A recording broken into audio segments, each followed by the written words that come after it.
I've played so many games this year because more than any other time in my life, I've needed to. Like many of you out there, I suffer greatly with my mental health.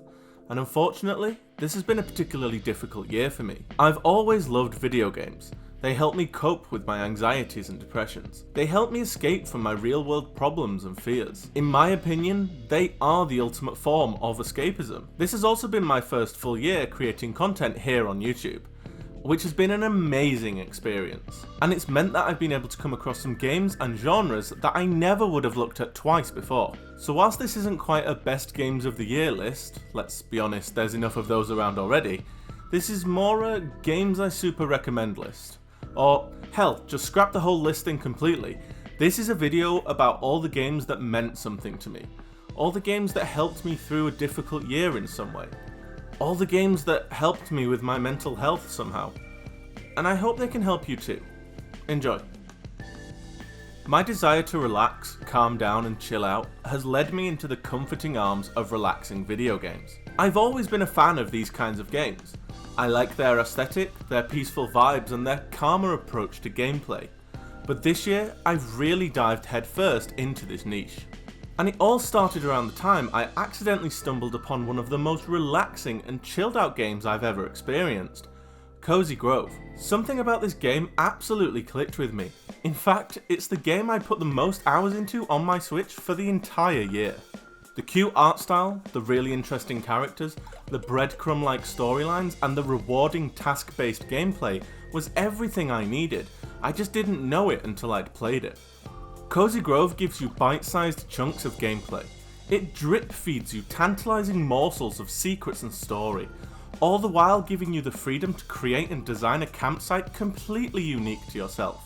And I absolutely love it. I could talk all night and day about the benefits of Cozy Grove to my mental health, but I do want to get into some of the other games today.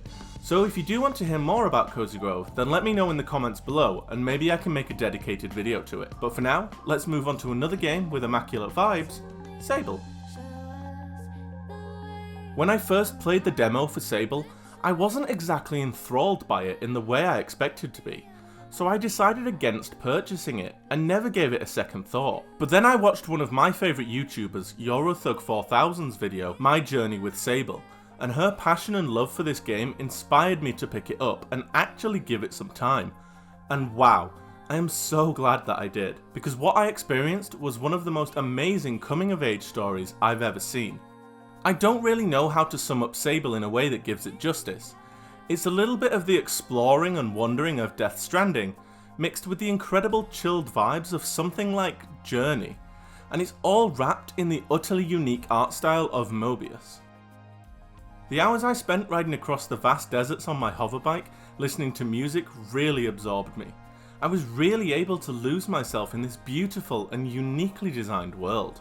I actually often found that my mind kept wandering to the Star Wars universe. I kept imagining I was some small insignificant inhabitant of a desert planet. Perhaps I was a trader from Tatooine, or a scrapper on Jakku, living a solitary life out here in the wilderness, and only coming into the small scattered outposts of civilization every so often to barter for new supplies or information. This is one of the best aspects of Sable for me. It really has that make your own adventure vibe about it. You'll get small prompts on where to go to next and what area to explore, but you really can just get on your hoverbike and ride off into the sunset. And along the way, you'll discover weird and wonderful biomes and mysteries. You'll meet all manner of characters and you'll become embroiled in their fascinating stories and personal journeys. Sable is the kind of game that I imagine every single player will have a vastly different experience with, and it will generate untold number of stories and adventures. And really, that's why I recommend it. The Little Nightmares series will always hold a fond place in my heart, because it was my playthrough of the first game that was my first foray onto YouTube itself. So, when the sequel came out, I knew immediately that I would want to pick it up. However, in Little Nightmares 2, I found something a little different. I found a game and a fan base. This was the first time that I ever truly engaged with a fan community and absorbed myself into the lore of the game as it came out. I experienced Little Nightmares 2 and its horrors at the same time as thousands of others, and I loved that feeling.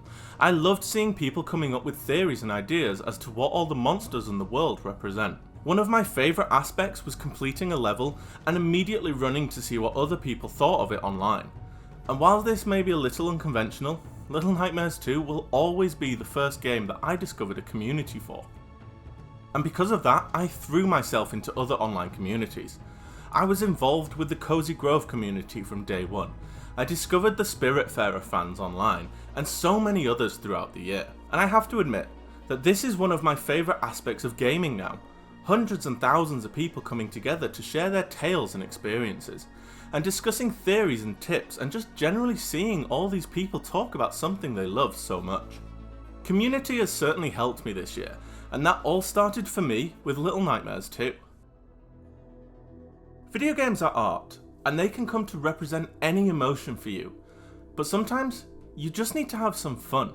And Hextech Mayhem, Mighty Goose, and Curse of the Dead Gods all fall into this category for me, because well, basically I just had so much fun with them. They're all the kind of pick up and play games that I can appreciate. They fit so well into my lifestyle. I really struggle to find the time to play 20+ hour games these days, because well, I have other life commitments, and I often can't find the time to put into longer gaming stories and campaigns. So, when a short pick up and play game comes along, I can wholly throw myself into it, and these three perfectly fit into that category. Also, if you're anything like me and you have a short memory or attention span, then when you boot up a game that you haven't played in a little while, you can't remember where you are, what you've done, or even what the controls are. So having a really easily accessible, fun, exciting game you can just jump straight back into, with easy to use controls and mechanics, well, it's perfect for me. I can jump back into the temples of roguelike Curse of the Dead Gods and not miss a step. I can boot up Mighty Goose and spend 10 minutes before bed running and gunning and causing all manner of chaos and explosions. Or I can throw myself into Hextech Mayhem's rhythm-based platforming and not miss a beat. Art is beautiful and moving, but sometimes in life, you just need to have a bit of fun.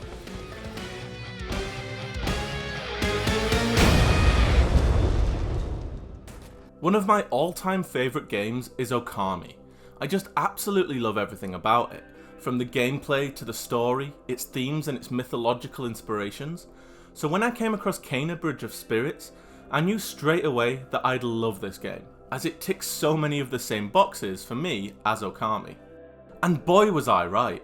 Overall, it just hits all those nostalgia beacons in my brain, and I can fall in love with a new game because it reminds me so much of one that I hold in such high regard.